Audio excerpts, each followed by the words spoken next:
ako. Pilit na sinupil ng lalaki ang kanyang takot upang makapagsalita ng maayos. Hindi, sir. Alam kong hindi ko magagawa yon. Pumunta ako rito dahil may mga bagay akong gustong sabihin sa inyo. Naka-arko ang kilay ni Euro sa narinig. Ha, normal ba para sa mga mensahero ng kaharian ng beach na dumating sa hating gabi, may suot na hood, at may hawak na espada?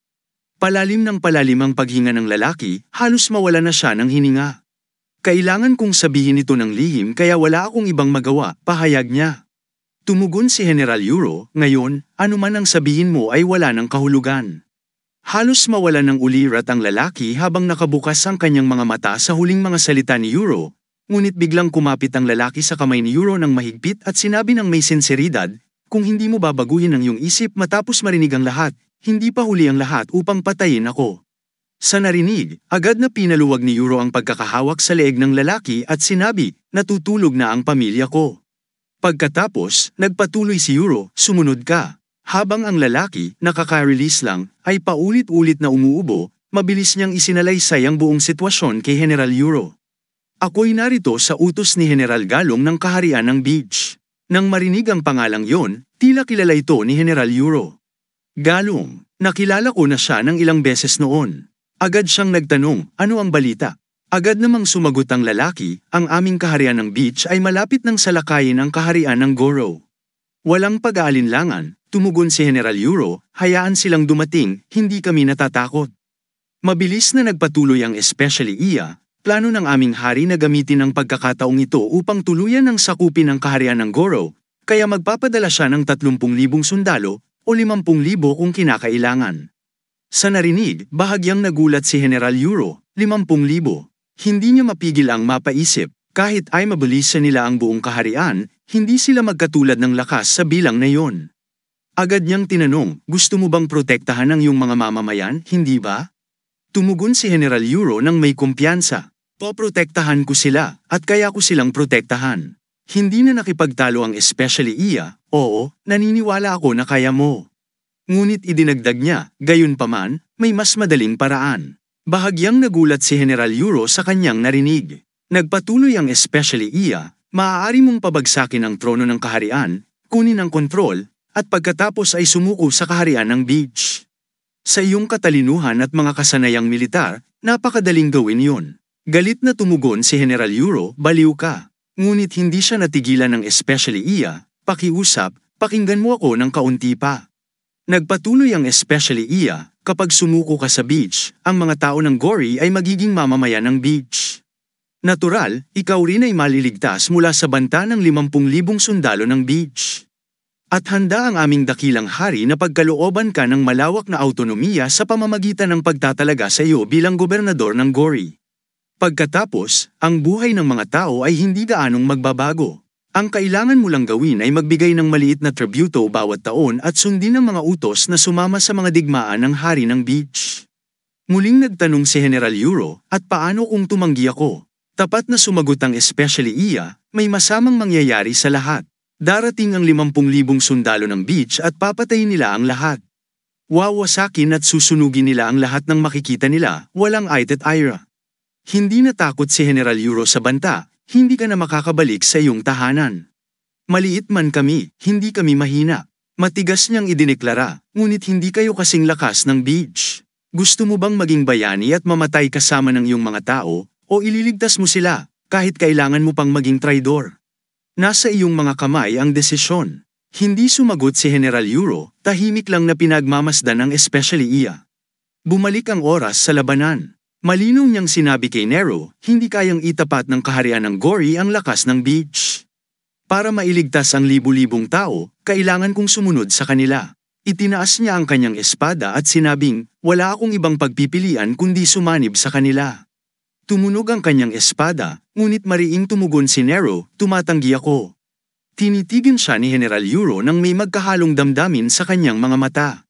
Matatag pa rin si Nero sa kanyang desisyon. Sinalubong nila ang isa't isa sa isang mabangis na labanan. Ang mga malalakas na pag-atake ay nagpakawala sa magkabilang panig. Si General Euro, na may mga mata na puno ng puot, ay tinitigan si Nero, ngunit hindi umurong si Nero. Ang tunog ng mga nagbabanggaang sandata ay muling umalingaw-ngaw. Sa sandaling yun, nagawa ni Narcissus na magpakawala ng mapagpasyang atake upang pabagsakin si Euro. Hindi agad nakareact si General Euro, lumaki ang kanyang mga mata at nakita ang kanyang helmet na lumipad papalayo. Sa mga oras na yon, si Neru ay nakatayo mag-isa, itinuro ang kanyang espada sa mga sundalo sa harap niya. Hindi alam ng mga tao kung gaano katagal ang lumipas. Si General Euro ngayon ay nasa bilangguan, tahimik lang at hindi nagsalita. Nakita ito ni Nero at bigla siyang sumigaw ng galit. Tila may bagay na hindi inaasahan na nagpatigil sa kanya. Sa labas ng lungsod, walang tigil na nagtatrabaho ang mga puwersa upang muling buuin ang mga pader, palakasin ang mga barikada, at kumpuniin ang mga nasirang estruktura. Ang mga tao'y pagod na, ngunit patuloy na hinihikayat sila ng kanilang general na magpatuloy ng kaunti pa. Paparating na ang hukbo ng beach. Sa puntong yun, dumating si Narcissus at nagtanong, maayos ba ang lahat? Kaagad yumuko ang dalawa sa harap niya at nagsabi, maligayang pagbabalik, General. Agad namang sumagot ang isang tauhan, naayos na namin ang mga pader na sinira kahapon. Parang panaginip ito, sinabi rin ng general na nakatayo sa malapit, matatapos namin ang mga kompuni bago dumating ang hukbo ng beach, kaya hindi mo kailangang mag-alala. Matagal na nag-isip si Narcissus bago magsalita, sige, pero may gusto akong sabihin. Sabay silang tumugon, oo, General.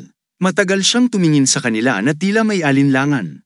Pagkatapos ay tumalikod si Narcissus at sinabing, sa totoo lang, may gusto akong ipahayag. Sabay silang sumagot muli, oo. Mabilis niyang ipinahayag ang kanyang hinala, sa tingin ko, buhay pa ang prinsesa. Bahagyang naguluhan ang dalawa sa narinig. Talaga ba?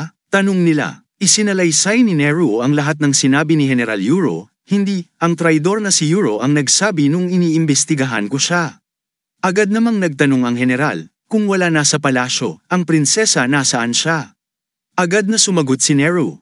Nasa kanluran siya. Isang tauhan ang nagtaka at nagtanong, bakit naman sa kanluran? Matapos ang ilang pag-iisip, ipinahayag ni Nero ang kanyang dahilan, hindi niya kayang patayin ang prinsesa. Sa tingin ko, ibinigay siya sa mga mangangalakal mula sa Korea na nakikipagkalakalan sa kanluran. Nanlumo ang general matapos marinig ito, paano natin? Kailangan nating magpadala ng rescue team agad pagkatapos nating mapigilan ang pag-atake ng hukbo ng beach. Tumutol si Nero, sinasabing, masyado nang huli kung ganon. Mabilis na idinagdag ni Narcissus, malaki ang puwersa ng kalaban.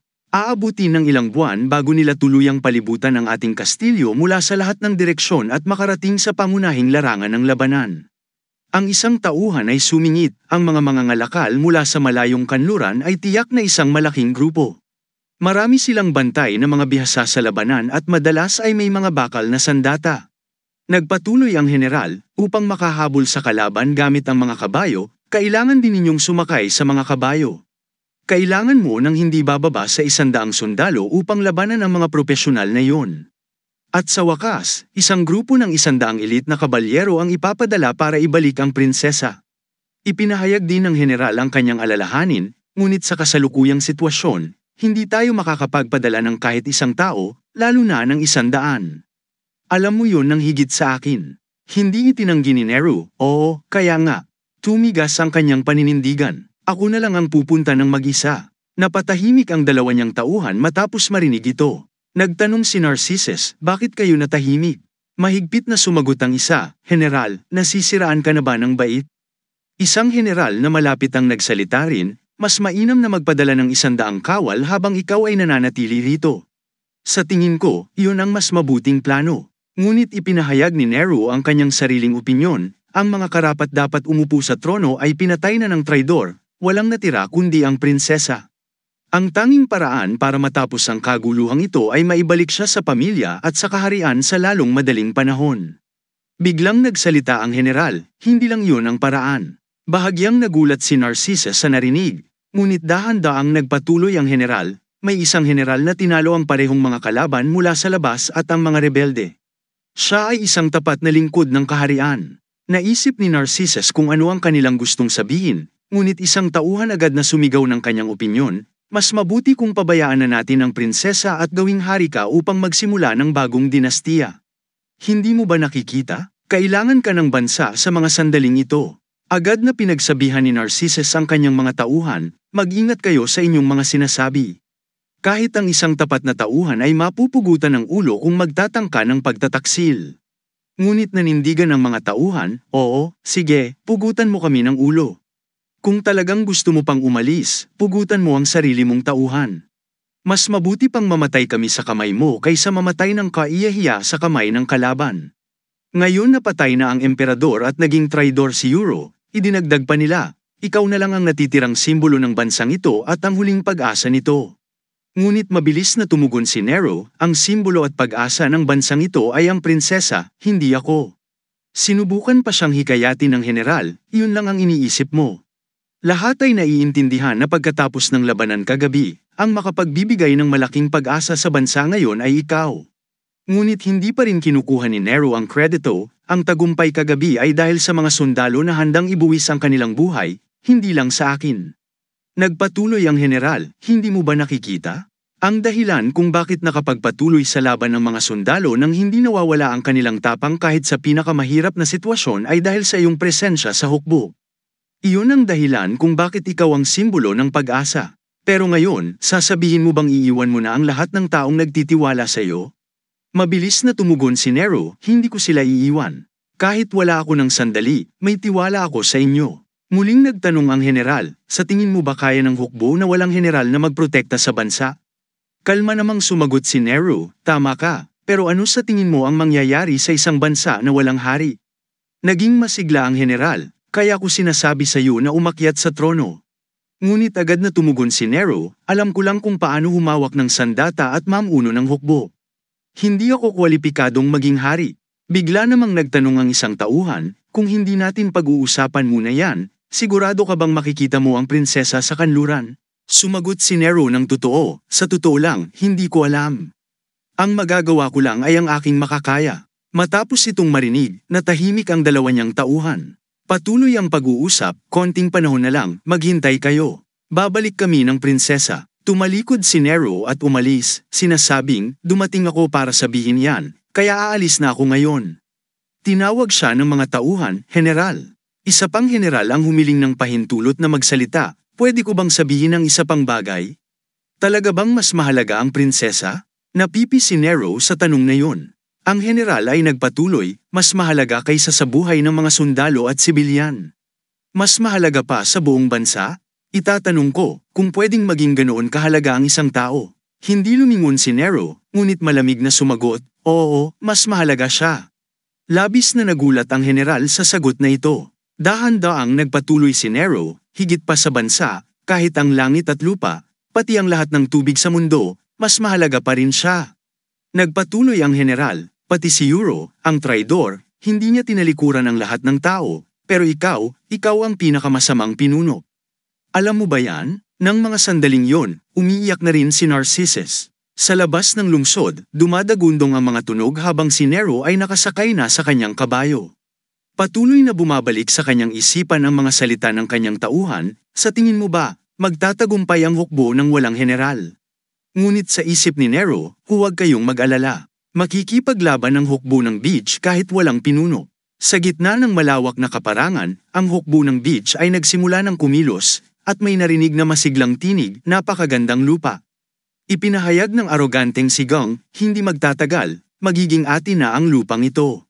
Ha ha ha, habang minamasdan ni Nero ang hukbo mula sa itaas, tahimik siyang nagdasal, oh, mga langit, kung mali ang ginagawa ko, hayaan ninyo akong mamatay at mabulok dito mismo.